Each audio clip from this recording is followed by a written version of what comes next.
I mean, honestly, this does seem pretty appropriate for October.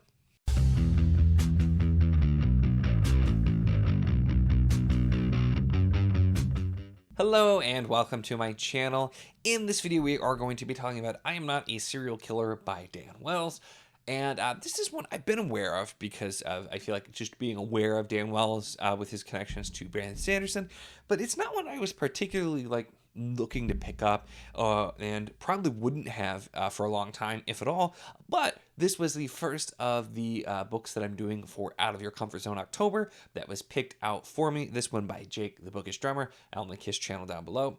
And he picked this one, and it's not quite what I was expecting for him to pick, but an interesting pick. So this is sort of like mystery horror kind of thing, and also a little bit more on the YA side. And so I didn't have the highest expectations here for it, to be honest. And most of the time I was reading this one, I'm like, this is probably going to be like a 3 stars. It's fine.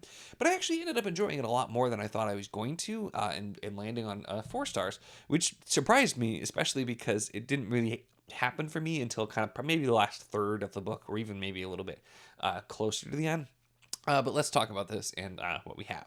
So this is following a 15-year-old John Wayne Cleaver, with the name being a little bit on the nose, and there being a few other things in here that feel a little bit on the nose as far as names as well, and kind of things with references to serial killers. And the plot, though, is that he's 15, he's a high school student, and he is a sociopath, and he is very determined not to become a serial killer. So immediately it has kind of a Dexter feel. It sounds like maybe that it was specifically inspired by that, kind of the references to young Dexter.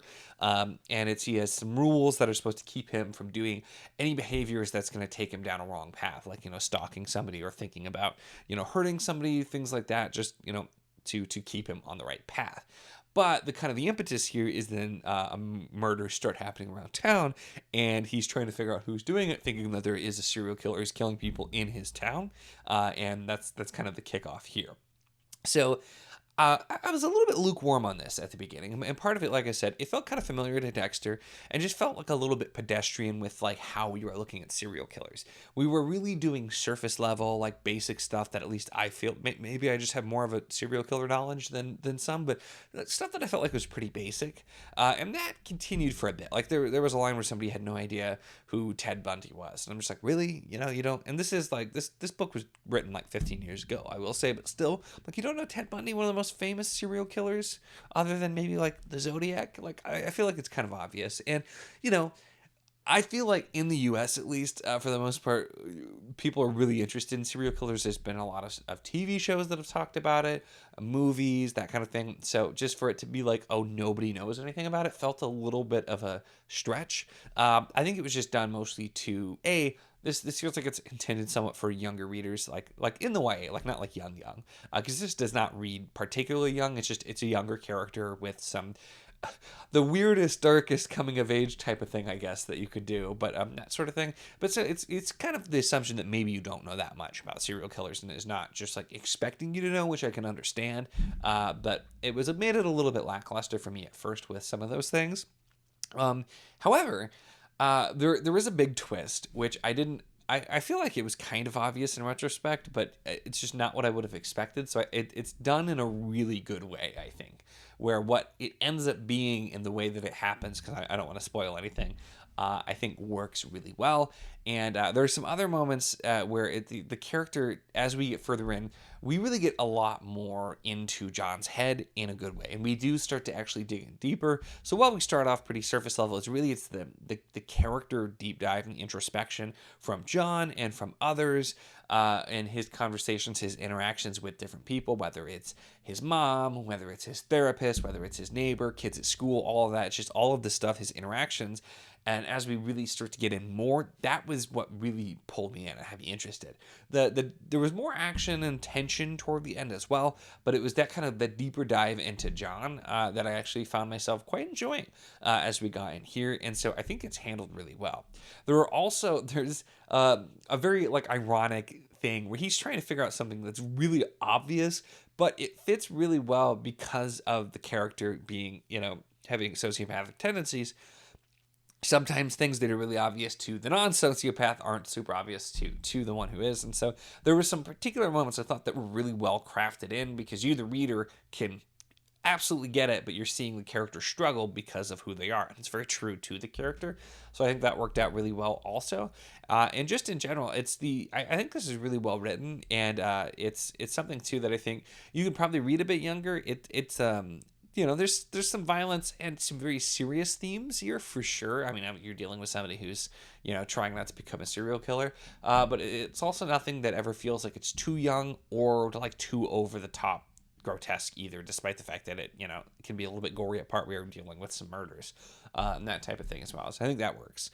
My other kind of critiques though is there are a couple of things that just felt oddly confusing, which one is, maybe this is just a me thing, but in the book it refers to 10th grade as the first year of high school, and not just once. Like, it's saying 10th grade is the first year of high school, which I've never heard of before. 9th grade always being the first year of high school, as far as I'm aware, at least in the US, and this takes place in the US, so that was kind of weird. But the other thing is, it felt like things felt a little bit dated, and this does take place sort of in, like, Midwest, middle of nowhere, which I get, but there were some things where it's just like, even basic technology would have probably made a really big difference, and especially because there is something technology related that's used later that just makes it feel even a little bit more egregious that no one ever thought to do the basic thing. It's one of, if you ever heard the joke about like movies that are absolutely ruined with cell phones, it kind of fell into that sort of category, where specifically it's just like some basic technology that we have today would have absolutely ended this book really, really soon, because it would have been easy to solve. So I wonder if having it maybe set a little bit more in the past would have helped that for me, because if you set it a little bit more in the past, I think it makes more sense with some of those things that otherwise just felt like they could have been resolved a little bit easier that way. And I know you don't want to, but when you just neglect to do those things, it was kind of for me. But like I said, it's the ending I felt like actually just did a lot that was really good. So this is one I expected to be sort of like, meh, okay, I tried it, but I actually enjoyed it, and I may continue. From my understanding, book 2 is supposed to be like a big step up, and usually the favorite of the trilogy for people. So I may actually try to continue, which I'm not sure when I would get to it. My library had this one, which was helpful too, and then I did some audio, because it's on script, which it's narrated by Kirby Hayborn, who, if you know Kirby Hayborn, it sort of worked for like the 15-year-old antisocial character. So that worked for the bits I did on audio as well for that performance. And so yeah, it's I think this one's actually worth checking out. If you're looking for something a little bit different, there are definitely other elements in here. It's not just straight up, mystery, thing. There are other elements that are put in for sure. But I think although it had a slow start and it took a bit for me to really feel like I was pulled in, it definitely got there by the end. And so I think did a good job at that with just finishing very, very strong. So I'm glad I finally tried this and tried Dan Wells, because like I said, just an author that I'm familiar with but had never tried. So this worked out pretty well for the first one of these that I am doing. So I'm looking forward to see how I end up feeling about the rest of the picks. So thanks, Jake, for making this pick for the month of October. But let me know in the comments, have you read this? Or if you have you continued and read the others? Anything you thought, agree, disagree with anything that I said, or just any other thoughts on this one? I would be very curious, because this is a little bit outside what I normally read, obviously, but I know there's plenty of you that read lots of other stuff as well, so definitely let me know. And then otherwise, make sure to give the video a like if you enjoyed it. Check the links in the description, as always, for the Patreon if you want to support what I do, as well as the Wizardly Enclave Discord if you want to chat books, whether this book, other books, really anything at all. It's a lot of fun, and we'd love to have you. And of course, if you enjoy my content, make sure to subscribe.